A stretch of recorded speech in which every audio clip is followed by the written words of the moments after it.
Powerades. No, I had to kill a bear. Had to throw that in there. Is this payback, Ryan? Yeah. My name is Ryan Perry, and I've known Mike since kindergarten.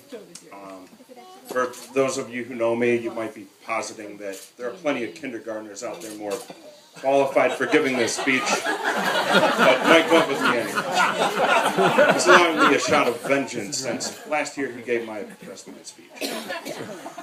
By the way, this will hurt you much more than it hurts me.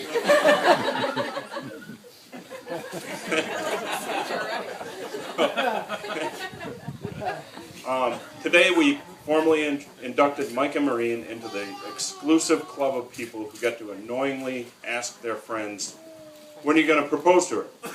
When's he going to ask you? How big of a ring are you going to buy her? What's he waiting for? It's very gratifying. As I said, I've known Mike since we were very young. So we went through many goofy phases of life together. When we were young kids, we would go out into the woods and do battle against dead trees with the vehemence and fervor of Don Quixote attacking his windmill enemies. That was until we found those magazines out in the woods with the really, really good articles.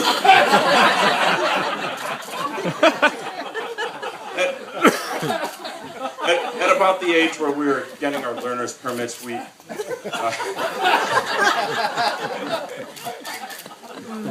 discovered the wonders of the home camcorder. We went on to star in such corny homemade movies that were about drug kingpins, radiation reapers, and sweaty high school science teachers. And after we graduated high school, we thought we'd try our constitutions out on a bottle of Southern Comfort up behind his parents' garage. That was the first time we quit drinking.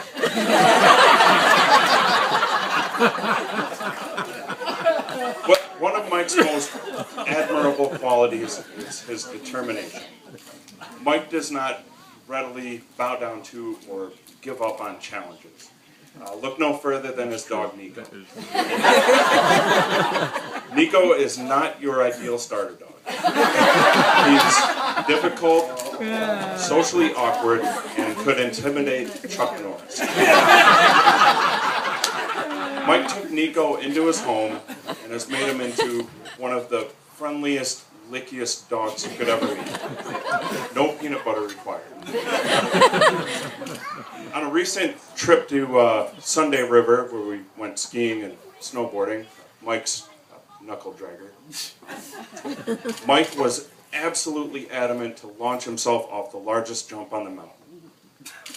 It took about half an hour of pleading, but I was finally able to dissuade him with the logic that the hospital will not administer you pain relievers with your blood alcohol.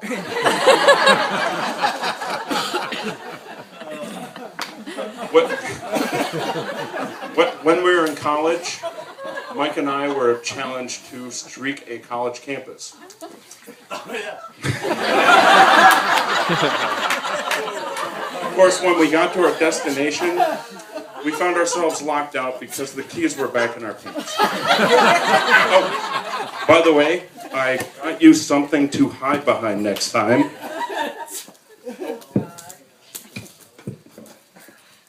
Here you go.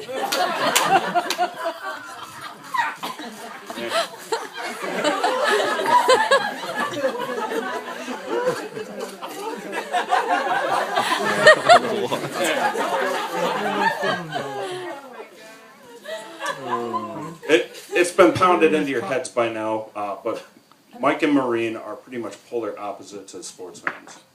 Mike has his Yankees, and Maureen has her Red Sox. Mike would cut off his left foot for the Giants to win another championship, and Maureen would give up her firstborn child for the Patriots to do the same. At first glance, this would seem like a recipe for disaster, especially given the strain the last decade of rivalry has put on your relationship. Mike and Maureen took this challenge, and what they found is something they genuinely enjoy doing together. They found a recipe that works. So let's have a toast to the McWoodhams.